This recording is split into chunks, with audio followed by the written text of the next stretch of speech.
the two top issues collectively covering 51% of the electorate in the poll were crime and public safety, so 26%, and housing costs, which is at 25%. And if you said that your top issue was crime and public safety, you were overwhelmingly in the Cuomo camp. And if you said your top issue was housing costs, you were pretty likely to be in the Mamdani camp. And so I think, that split remains the core question in city politics.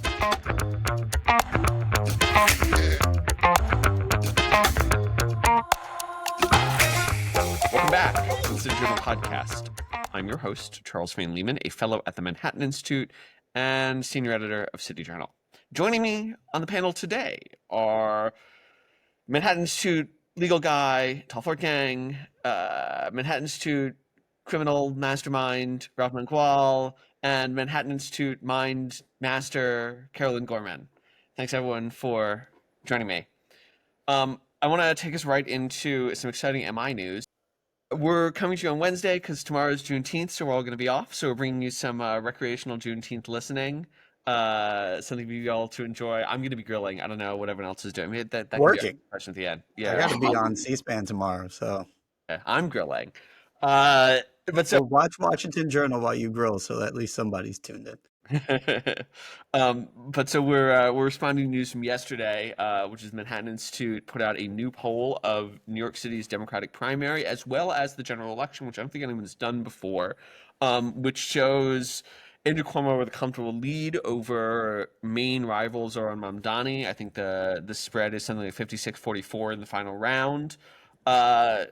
That's actually on top of two other good polls for Cuomo, a poll from the anti-Cuomo group Dream, which is don't rank Eric or Andrew for mayor, or don't rank evil Andrew for mayor. Had him up only by 4, and then there was another Marist poll that had him winning. So it kind of looks like after a brief period of time where we thought Zohran might pull ahead, Cuomo is really comfortably in the lead. What do people make of these developments?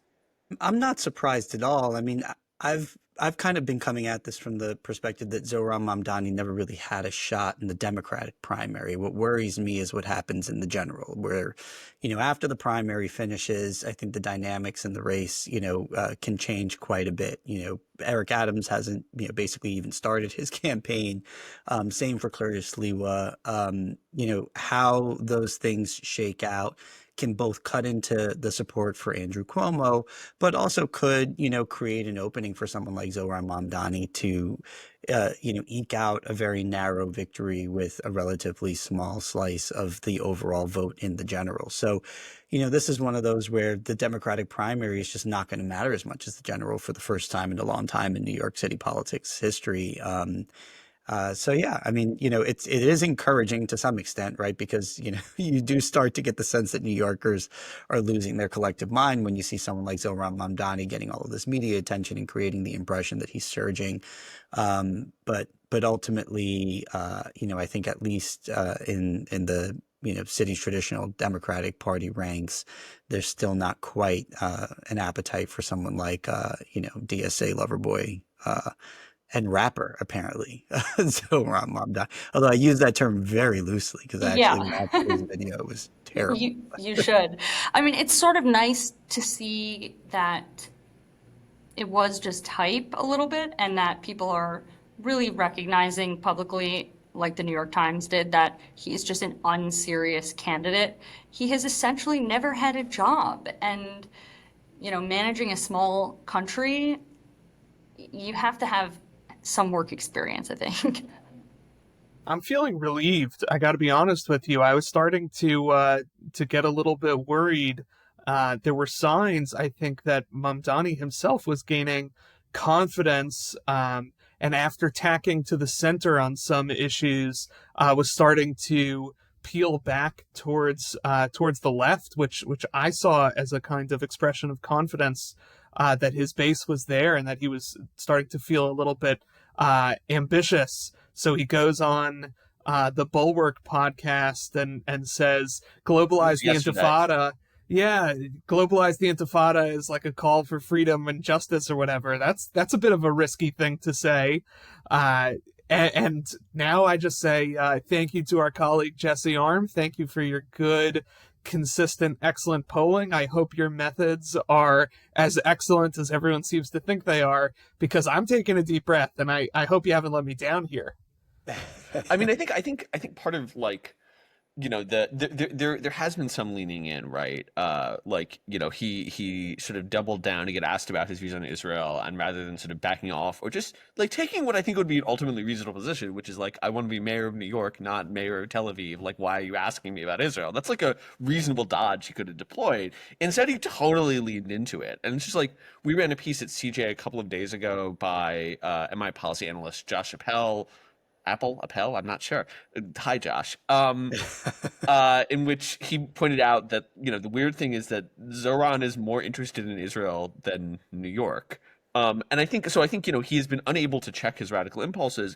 Part of what was happening for a while was that, like, the public was getting to know him better, and they were liking what they were seeing. And I think at some point he stopped, getting the coordinated benefit of this is the alternative lane guy for the New Yorkers who might have who might have ranked Lander first, who might have ranked, I don't know, any of the Scott Stringer, any of the other sort of far left candidates first. He hit the max threshold for that. And this, by the way, to get to Ralph's point, is why I'm less worried at the general. I mean, he started intruding into the population who isn't going to like his spiel. They started finding out about him, and they're like, no, actually, we're not interested in that. Yeah, I mean, I also think part of what's going on here too is that, like, Tal mentioned his kind of brief dance with the center on certain issues, but I think as he went through this campaign, he kind of got exposed to people who were maybe willing to give him the benefit of the doubt on things like defunding the police, right? I mean, he was on the Breakfast Club the other day saying he doesn't want to defund the police, and blah blah blah. And Whitney Tilson's just like putting all his tweets up in a commercial, or yeah, I can't even, I lost count on how many times he said that, of course, and it wasn't that long ago, right? And so it's, when you have those kinds of moments, when you have the New York Times kind of not necessarily endorsing Andrew Cuomo, but basically saying that Zoran doesn't deserve to be on the ballot, I think those kinds of things happening back to back like that can really suck the air out of a campaign and kind of pop that little bubble that's been created around his personality cult. Mostly through social media curation. I said this, on our show after the very first mayoral debate. I mean, I think he was kind of exposed as an empty suit in that moment. I don't really think he's done anything to kind of rehabilitate that reality that I think more and more people are coming to realize. And I hope that bubble is popped because New Yorkers do not want to defund the police. These are just, his policies are just fundamentally not what New Yorkers want. Some of the most popular policies in New York, like, you really can't overstate how popular things like addressing serious mental illness and addressing crime and disorder are across all New Yorkers. And he has no interest and no real plan to. Yeah, I mean, well, his plan was to turn the subway stations into, temporary institutions and homeless shelters. I mean, nobody wants The, that, the, right? Yeah, this was one of the interesting things that showed up, I think, in our polling is how people's views and what they prioritize as their top issues affected their support. And as a general rule, the people, so the two top issues collectively covering 51% of the electorate in the poll were crime and public safety, so 26%, and housing costs, which is about 25%. And if you said that your top issue was crime and public safety, you were overwhelmingly in the Cuomo camp. And if you said your top issue was housing costs, you were pretty likely to be in the Mamdani camp. And so I think, that split remains the core question in city Well, politics. but you have to view that split alongside the other split that we saw in the poll, which is that Mamdani's most popular base are like progressive, white, college-educated people, right, who are able to live in places where they're insulated from the crime and disorder problem to a significant degree, which is why you don't really see that concern topping their list. And so it really kind of is a tale of two cities, with respect to, support in the mayoral race. And, ultimately, I think the New York that Mamdani speaks for is a smaller, and I'll say it, less authentic, New York population slice. And this voter base also, younger college educated people, are they really going to go out and vote? I think that's Yeah. Well, that's the other thing though too, right? I mean, like if we do see this massive, unprecedented turnout of younger voters, then I think the result gets called into question at that point. The result of the poll, because that's where Mamdani could really beat the expectations. If you were to just go on what this poll is showing, and I think that's an open question too. But I do want that voter turnout would need to like essentially double from 2021. Yeah, yeah, no, I I mean, think it that's seems I just very don't see unlikely to it me from happening. here, but crazier things have happened, right? Yeah, yeah, totally. I do want to look ahead very briefly before we move on. I want to look ahead to the general, and there we actually also have it comfortably Cuomo. So we pulled three hypothetical general elections. One is Cuomo, Sliwa, Adams, and Jim Walton, who's the independent running, and Cuomo wins that comfortably, 45%. Although 27% are undecided. Um, in a Mamdani Adams Sliwa election, Mamdani still wins. He gets about 33%, but Adams picks up about 8% of the vote, and Sliwa picks up about 3%. And then a Cuomo, Mamdani, Sliwa Cuomo still five-way wins, I think race. you said, right? All of them. What? Cuomo still wins in that one.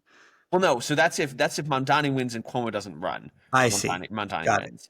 If Cuomo and Mamdani are both running in the general, which seems like the most likely outcome, Cuomo wins. He gets about 39% to Mamdani's 25%. Sliwa and Adams are both down 12 and 10%. So I think that's pretty bullish for Cuomo as well. Ralph, you seem sort of less certain about that. Do you think the race dynamics are going to change? Well, yeah, I mean, like I said, Eric Adams hasn't even really started his campaign, neither has Curtis Sliwa. And what I fear, I do think you're right that Mamdani's kind of pretty much maxed out his high watermark for support, even in the general.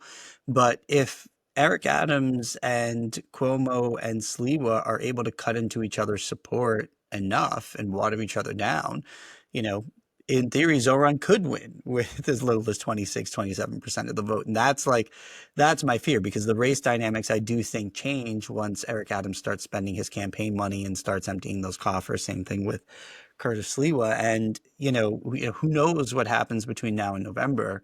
I know that doesn't seem like a long time, but in politics, a lot can change in that period of time. And so, I wouldn't, I'm sort of reserving my relief for now about the general, but I do think that this poll is probably as good as what you could have hoped for.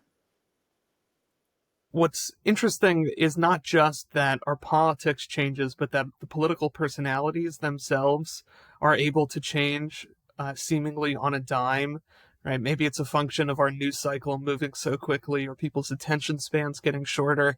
But it was just yesterday that Governor Cuomo was, a granny killing, Italian exuberance, like redlining synagogues and COVID, like, everyone was just, he went from the Cuomo sexuals following him around during COVID and loving his charts and all that to being Horrifying. persona non grata and back again. And my point in bringing that up is not just to remind us of how silly the last few years have been, but to say that that kind of reinvention for someone like Eric Adams is still possible, right? Right now, he's kind of like, he's corrupt. He's not making anyone happy. He's too left for the right. He's too right for the left, whatever. That stuff can change when he has to pick a lane in a general election. Yeah. So I don't even know what kind of candidate we're going to be assessing at that point. I mean, I do think that, and this is purely, this is the best kind of evidence, which is purely anecdotal, talking to my friends, very reliable. But I think that there are more than a few shy Adams voters out there, and maybe they would show up in the poll. People don't feel bad about saying it, but like, there are people who look at him and go, he's connected to Trump, he's being paid off by the Turkish and the Hungarians and who knows who else, and that's terrible. And then people are like, I don't know, like, crime has declined pretty precipitously. Yeah.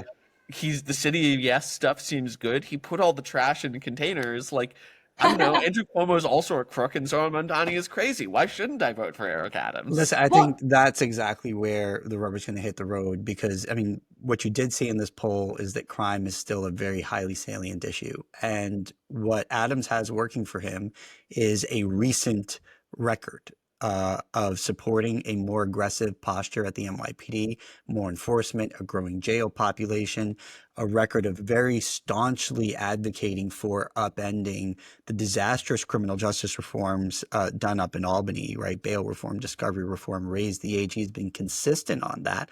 And guess what? Each one of those reforms has one person's name on them, and that's Andrew Cuomo. Andrew Cuomo's yet to denounce those moves, has yet to say that he would call on Albany to change them. And what, like Tal was saying, I mean, political personalities can change almost on a dime. Well, it wasn't that long ago that Andrew Cuomo was the criminal justice reformer in chief, right? I mean, within a few weeks of George Floyd happening, he signed 10 police reform bills into law. He was bragging about closing something like 17 state prisons while he was governor. He defended bail reform, he defended discovery reform, and now we're all supposed to buy him as like the leading public safety pragmatist. I mean, I don't, Right. I think that's a harder sell once Adams starts, Once Adams is there, spending not money right, to because indict Cuomo has kids. nobody to his right in the primary. Exactly. The other thing that Cuomo has his name on, he has cut a lot of psychiatric hospital beds. And what underlies a lot of the crime and disorder is untreated serious mental illness, which Adams has been, steadfast on more than any mayor in recent history. He has really refocused the priority to the seriously mentally ill, not the average New Yorker who is stressed. Well, the average New Yorker who is stressed is going to be a lot less stressed if they can safely ride the subway. So Adams definitely has made that a real priority. Can I just applaud the City Journal podcast for a second? As a born and raised New Yorker who has strayed in every way, I'm back in New York. I'm talking about mayoral politics. I've returned to my roots, and I owe that to you, Charles. You've brought me back to focusing on the things that really matter.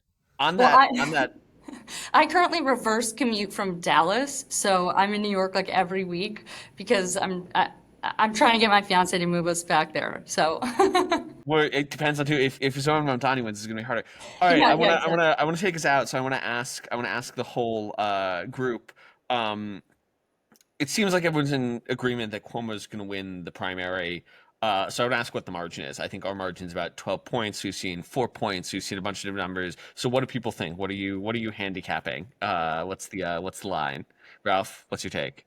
I'm taking the under here. I think Cuomo wins, but I think it's going to be tighter. And I secretly hope it is because, maybe that wakes him up to, where his vulnerabilities are and makes for, just a better campaign and more pressure to adopt, better policy positions. So I'm going to say Cuomo wins it, but only by 8.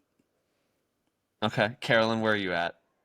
I like that take, Ralph. I don't know who said, was it Ken Galbraith who said there are two types of forecasters, those who don't know and those who don't know they don't know. So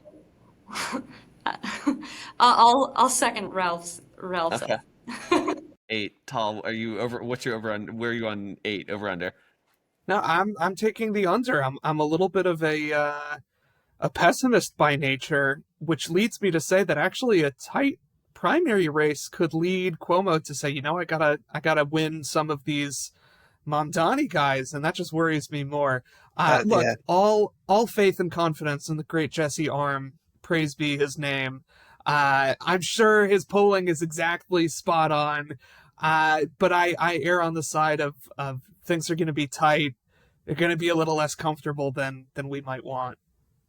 Yeah, my guess is turnout's going to be a little more aggressive than we think. I would go 6 points. That's my guess. That's what I bet on. I want to take us into our next topic of the day. Obviously, Israel is engaged in an extensive bombing campaign in Iran. President Trump seems to be moving towards engaging as well, although it's impossible to say with him. We didn't talk about this on Monday because we're not a City Journal's a domestic policy concern. We don't concern ourselves with other nations.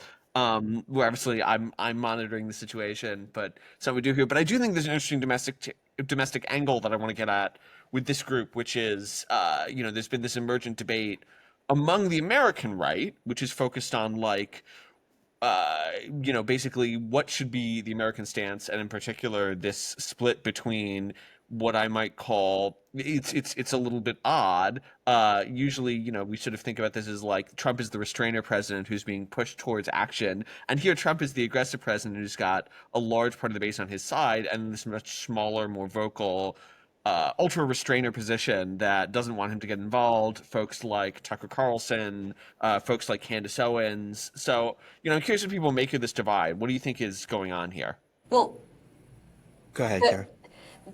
I mean, look, the right is just not homogenous, so the fact that a split exists is not really all that surprising. What I'm sort of curious to see in terms of how things play out is how people kind of react to each other on the right. I don't know if anyone saw that video of Ted Cruz talking to Tucker Carlson about Yeah, I this did. yesterday. They basically just devolved into shouting at each other.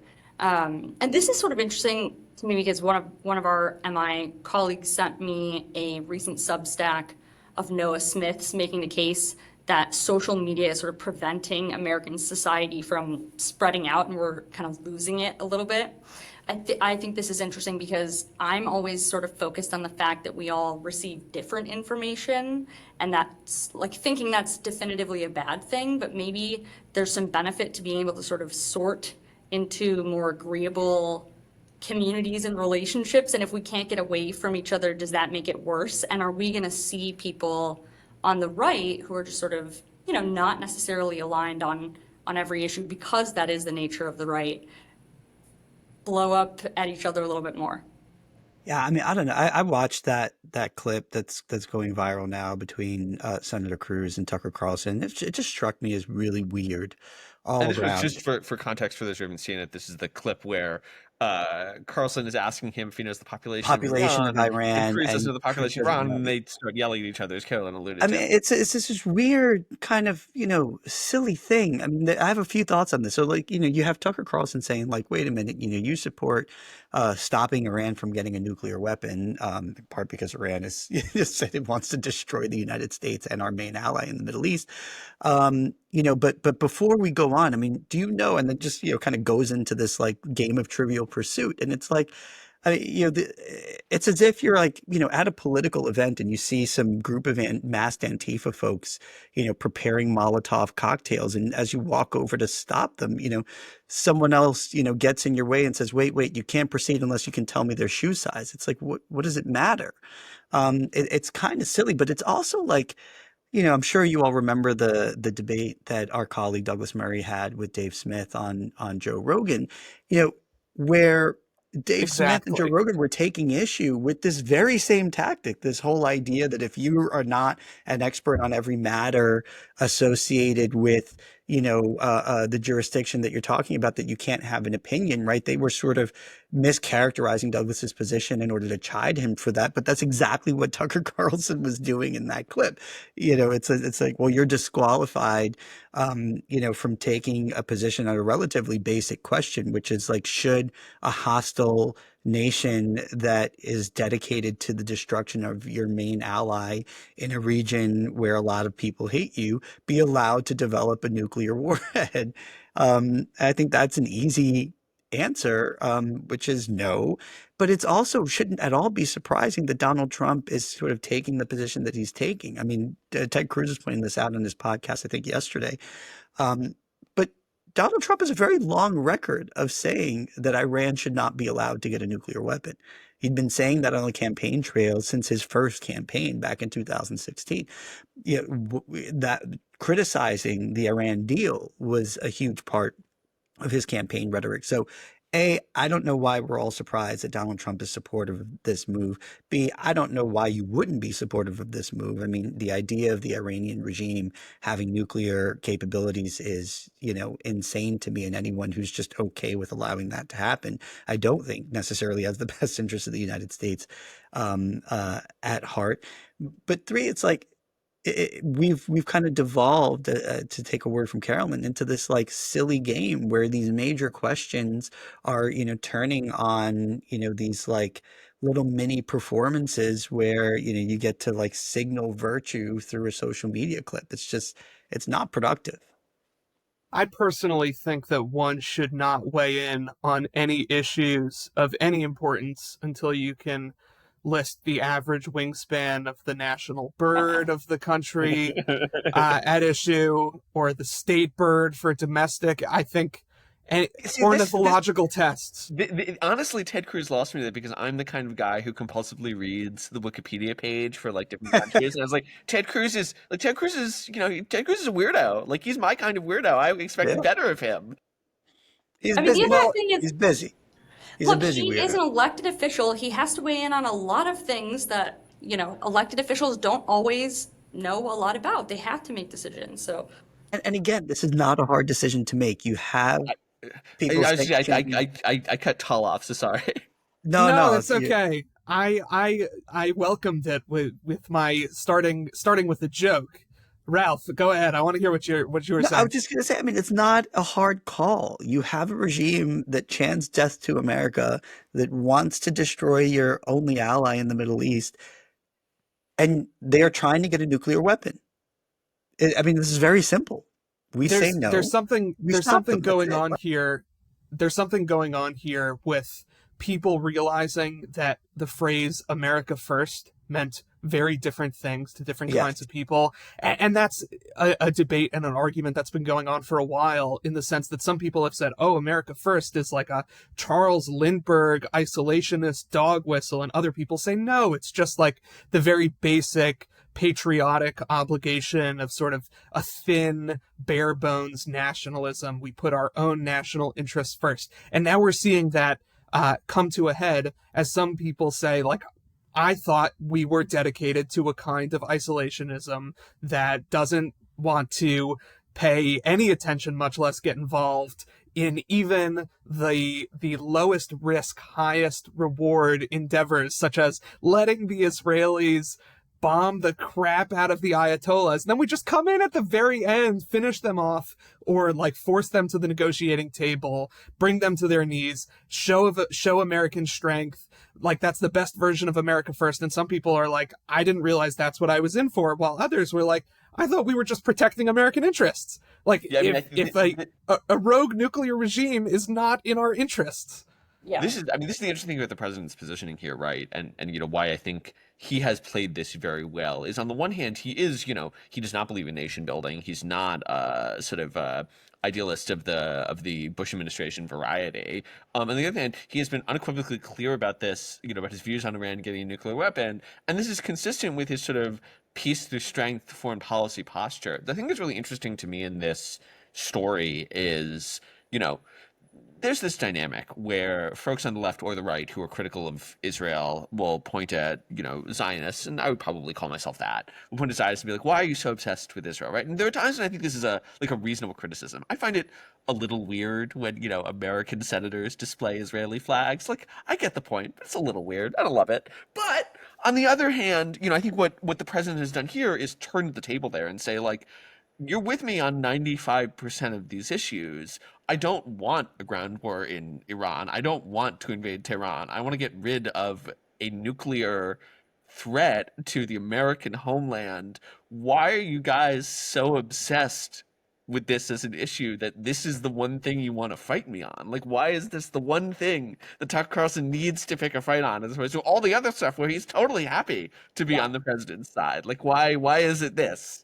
Yeah, I have no idea. And I mean, I don't understand it. I mean, there are very clear circumstances under which, defense through offense is acceptable. When you have a foe telling you that they are going to attack you as they are trying to get the means with which to attack you, it is not, overly interventionist to stop them from doing that.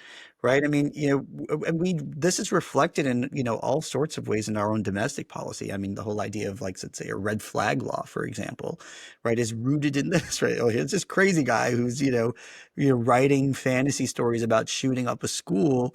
Let's, see if we can't, head this off before it actually happens. The law does not require you to suffer an injury before you can, that's what an injunction is. That's what, you can take, action under the Eighth Amendment, for example, for cruel and unusual punishment, even before the punishment has come to pass, right? I mean, like, you're not required to suffer the injury before you're justified in taking any action. That's a pretty simple, concept that I think people like Tucker understand I in do. various other contexts. I do think it's interesting, and I want to, before we go, so bring this in. There's an interesting sort of political coalition question, because Israel's and particularly American support for the war in Gaza has been waning steadily over the past couple of years. There was Pew polling a few months ago that I found striking that asks about approval of Israel per se, and about 2/3 of Republicans still say they approve of Israel. That's up from that's down. It used to be 3/4. Now it's 2/3. But if you look at Republican, I think it's under 45. Wow. A majority say they disapprove of Israel. So that's like a Wow. selected group, right? Like, Republicans 18 to 45 is kind of a weird population. There aren't that many Republicans under the age of 30, but still that's a remarkable trend. So, I'm curious whether we expect that to be a durable effect, and if we expect sort of this split in the coalition to remain salient going forward, or if, and in some senses this is contingent on what happens in the war, but do we expect that to fade?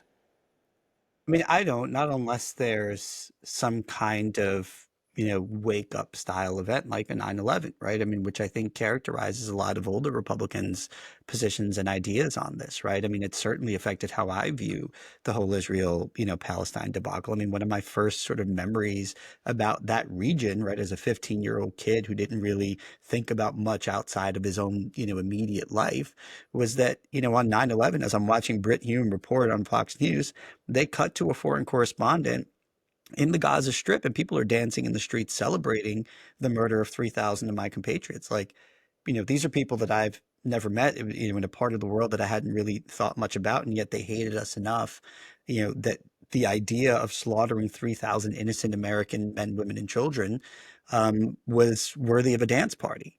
And so that, has absolutely colored how I've come at this issue. And, but for a lot of people who are in that age group, I mean, they don't have that kind of, experience to push them along, to wake them up to the reality that, these are dangerous people, some of whom really want to kill you, and, playing footsie with groups that are sympathetic to, American destruction and Israeli destruction like Hamas and Hezbollah and, the Iranian regime is not in your interest.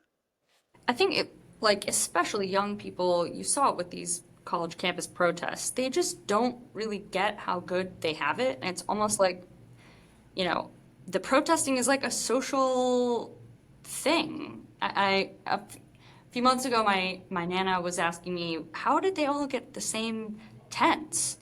And I was like, Nana, it's like when I was in high school, you had to have Ugg boots. Right now, The affiliates of Hamas handed you Ugg boots? what I mean? Like, What was going on there, for the record? the protesting is like the socially popular thing to do. And you know that because, as Rainey was saying last week, the people with like their bean bags, like this is just like the popular thing. And maybe the problem is people really don't understand, like we have it pretty good, we should protect what we have, and maybe they don't have the experiences that you've had, Ralph. And Well, I mean, I think some people, at least on the more extreme, just recently got that. I don't know if you saw these protesters that had planned to march from Egypt to Gaza, who got thrown out of Egypt and attacked, and it was somewhat satisfying to watch. But look, I do think that it's going to come down to whether or not people get that type of wake up call and realize that these are not your friends. They'd kill you in a heartbeat. There, Shout there out are Queers for interesting, Palestine, right? yeah, Yeah, there are less interesting. subtle. There are interesting social trends at play on the right, among young people on the right as well. There's a flirtation that I've certainly seen in my little legal circles with kind of traditional Catholicism that often tends to mix with a bit of Christian chauvinism, which does not look so kindly upon Jews for theological reasons. I don't know to what extent that's catching on among young conservatives or young heterodox types, or just Republicans 18 to 45. But you might extrapolate something from the example of Tucker Carlson himself, who, 20 years ago was one of those young conservatives with the bow ties. He was a country club guy, right? He was writing for the Weekly Standard and City Journal, and was on Fox News defending Israel, defending the West, defending the free market. And I don't know if he's a bellwether or if he's following a kind of trend or if he's a trendsetter himself. But there are some things afoot on the right that do deserve our attention. One thing that I think about as a young Jew is how we actually do, this is like a super cliche, but like interfaith dialogue, right? Speaking to Christians in ways that might prevent or help mitigate some of the effects of some creeping forms of chauvinism that I've noticed, in a way that's not manipulative, but like actually speaks to our shared interests, our shared heritage, and the things that we have in common in terms of what we want for the West. I wanna take us out. And so I want to ask people, yes or no, do we think Israel, Palestine, Iran are going to be what's called significant issues in the 2028 Republican primary? Do we think they'll get more? They may get a passing question on the debate stage, but is it even more than that? Ralph? No. No. Nope. Okay. Carolyn? There's two kinds of forecasters. But Charles loves to ask forecast questions. That's like he's constantly prompting. The person who makes the most predictions, most correct predictions of the next year wins the grand prize for participating in the CJ podcast. I will not tell you what it is. Tal, what's your prediction? I'm going to flip the question, not by asking you a question, but by saying that the Iran story will be over. What will be a live topic will be expanding the Abraham Accords, normalization among the Arab states that have been conspicuously quiet at worst, and supportive at best of Israel's actions in Iran because they hate Iran and they recognize that it is destabilizing. I think that what will be a live topic of discussion is who will claim the mantle of the Trump administration's diplomatic successes in the Middle East. I hope that's right, but I'm skeptical. I think the divides we're talking about aren't going to go away. On that cheery note, let's before we go, let's talk a little about us. Minor news, stuff we always like to follow page 6 Vogue here at the Digital Podcast. Democratic power couple, Huma Abedin and Alex Soros, were wed over the weekend. Yeah. At a ceremony attended by a variety of luminaries. I think the Clintons were there. That was like a serious makeout, by the way. They were like really making out under the chuppah. Some classic Jewish wedding. So no, here's my question. Which major political figure would you invite to your wedding if you could have? Well, my first job was working on the Senate floor, and as a 20-year-old, it's pretty scary to tell a U.S. senator they can't bring their Coca-Cola on to vote. And Cory Booker was always so low-key and fun, and I am getting married in August, and so I'm thinking about who is going to bring the party. So that might be sort of like a wild card, but I can see him having a good time. Okay, fair enough. That's a good answer. I have a Cory Booker tie with his face printed all over it, which is a gift from Jim Copeland, because the first time I ever testified before the Senate was during COVID, and I forgot to put my tie on. So after I delivered my testimony, Cory Booker gets up to question me, and he goes, that was really wonderful. So good, in fact, that I suspect you'll be back, at which point I hope you'll wear a tie. And it was like the That is coolest so thing. funny. So Jim Copeland. So who's your pick? Which famous person would you want to have invited to your wedding? Well, famous person, that's a much broader. Luminary, notable. Oh no, right. It's major political figure. I mean, does Clarence Thomas count? Yeah, totally. Oh, well, I've met him a couple of times, and man, is he just fun to talk to. My wife would hate me. I'd probably be divorced by the end of the night because I wouldn't spend any time actually, beginning my marriage. But if I could, I would just, talk to that guy 24/7. Tal, what's your? Those are great answers. Yeah. possibly stealing some of my answers. Cory Booker, of course, is known to recite appropriate Bible verses, sometimes in Hebrew, which I think would have worked very nicely at my wedding. But here's what I'll say. There's an article from like 30 years ago. It can't be 30 years ago. There's an article from like 20 years ago talking about some young Washington policy wonks and their social lives. And it recounts one Reihan Salam like boogieing to a bunch of dance music. Isabella, we cannot link that article. He will fire all of us. No, those who want to search it will search it, but our fearless leader, Reihan Salam, would be the life of the party. Jewish weddings are notoriously rowdy and full of raucous dance, and I feel like Reihan would really be in his element there. Wow, I'm gonna need to bug him then, because I need some party starters. Raihan, August 31st, you better be there. All right. Yeah, my pick has to be on theme, which is the only man who is committed to respecting diverse cultures, to embracing nightlife, to keeping things clean and orderly, which is obviously Mayor Eric Adams. Would be a great wedding guest, assuming he was not in New Jersey at the time. Did we all just pick bald men of color? Is that what we just did here? I think we did. Clarence Thomas's hair, kind of. That's true. That's true. Very true. We did. All right. On that note, that's about all the time that we have. Thank you, as always, to our panelists. Thank you to our producer, Isabella Regi. Listeners, if you've enjoyed the episode, or even if you didn't, please don't forget to like, rate, subscribe, comment, do all of the other things. Leave us questions if you possibly have any of them for us. Until next time, you've been listening to the City Journal podcast. We hope you'll join us again soon.